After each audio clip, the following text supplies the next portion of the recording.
Do you know who was Genghis Khan? What he did in his entire life? Okay, don't skip and you listen carefully. I am going to tell you about him. Genghis Khan, the former of greatest empire Mongol, was born as Temujin around 1162 in the harsh steppes of Mongolia. Became one of history's most formidable leaders, founding the largest contiguous empire the world has ever seen. His life is a tale of survival, ambition, and conquest, marked by brutal warfare but also progressive governance. Genghis Khan's rise from an impoverished outcast to the ruler of a vast empire spanning from the Pacific Ocean to Eastern Europe is a story filled with hardship, alliances, betrayal, and military brilliance. Temujin was born into the Borjigin clan, a Mongol royal family. His father, Yesuge, was a respected chieftain who arranged for Temujin to marry Borte, a woman from a neighboring tribe, the Konkirat. However, soon after this arrangement, Yesuge was poisoned by the Tatars, a rival tribe, and Temujin's family was abandoned by their own people. With no tribe to protect them, Temujin, his mother, Holan, and his siblings lived a harsh life of poverty, barely surviving on the unforgiving Mongolian plains. Temujin's childhood was marked by struggle. His family was left vulnerable, with constant threats from other tribes and even internal family strife. At one point, Temujin was captured and enslaved by the Techid, a tribe allied with his father's enemies.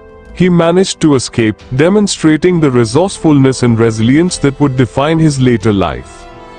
By his teenage years, Temujin was beginning to consolidate a small band of followers, including trusted friends such as Jelmin Boorchu. He also had a close bond with Jamukha, a blood brother, Anda, who would later become his greatest rival. The turning point in Temujin's life came when he married Borte, securing the support of her tribe, the Konkirat. However, Borte was soon kidnapped by the Merkits, and in a dramatic rescue mission, Temujin called upon his childhood friend Jamukha and a powerful Mongol leader, Togrul, also known as Ong Khan, to help retrieve her. This success marked Temujin as a promising leader capable of forming alliances and leading men into battle.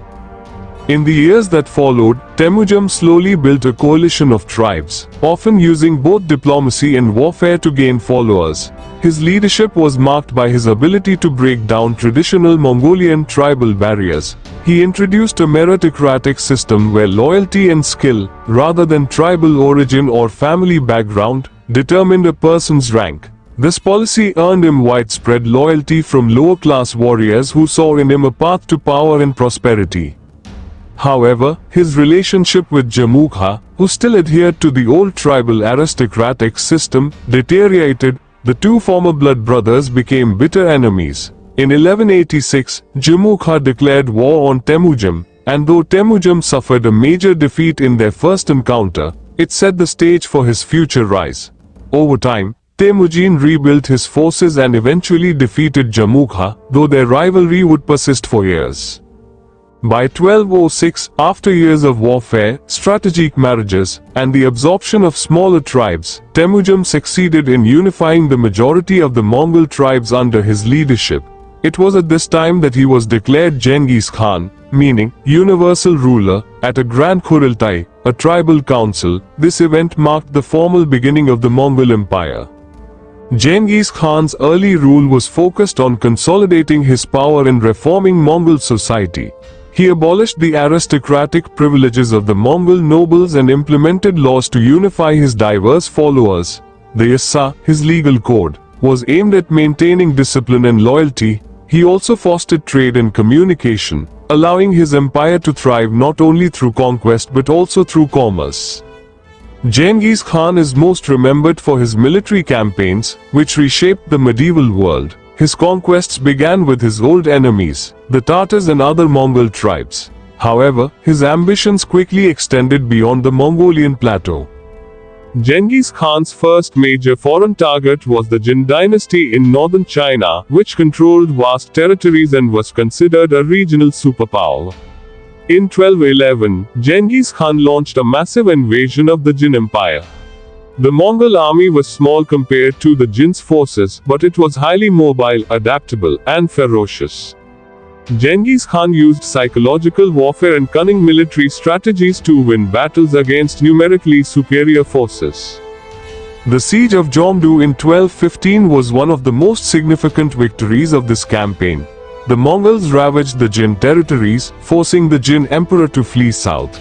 Though the Jin dynasty would not fall completely until after Genghis Khan's death, the Mongols had secured vast territories in northern China, enriching themselves with plunder and establishing themselves as a dominant force in East Asia.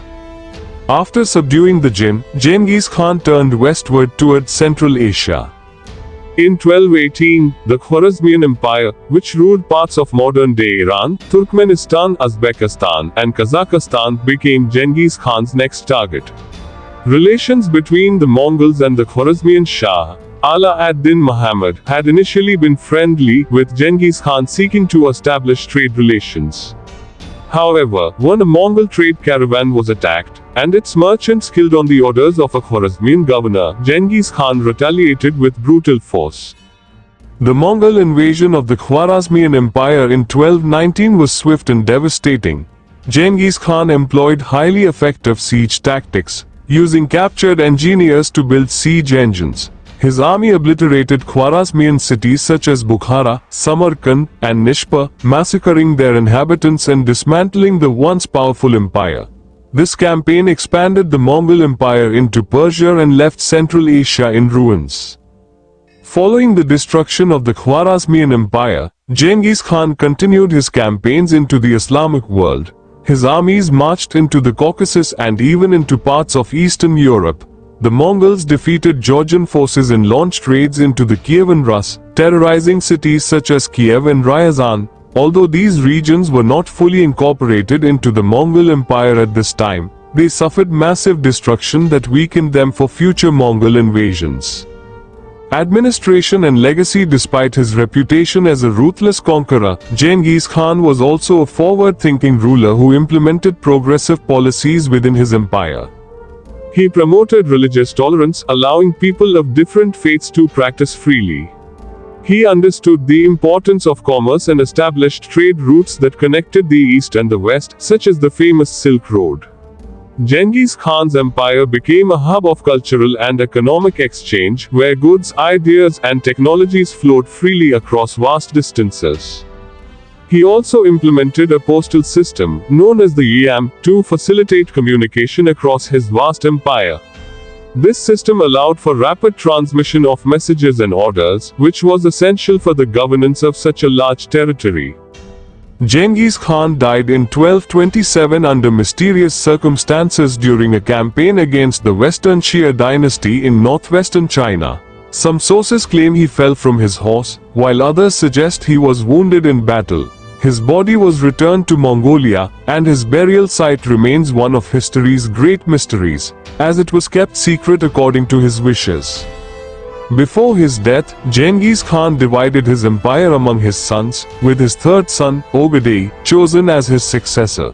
Under Ogedei and later successors, the Mongol Empire would continue to expand, reaching its zenith under Kublai Khan, Genghis Khan's grandson, who would go on to found the Yuan dynasty in China.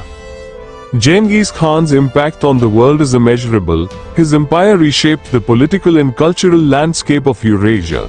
While his military campaigns were often brutal, with entire cities being annihilated, his legacy is also one of innovation, tolerance, and governance. He transformed the Mongols from a collection of warring tribes into a united and powerful force that dominated the known world for over a century. Genghis Khan's descendants continued to rule vast territories, and the Pax Mongolica, the Mongol peace, facilitated trade, communication, and cultural exchange between East and West. In many ways, Genghis Khan laid the foundations for the modern interconnected world. Today, he is remembered not only as a conqueror but also as a visionary leader who left an indelible mark on history. In this way, 1162 to 1227, at the age of 65 years he died, and we would like to thank him for motivating us into personal survival, vengeance, the desire for unity, the ambition for power, and the vision of building a prosperous and lasting empire, and also ability to remain the most successful and influential leaders in history.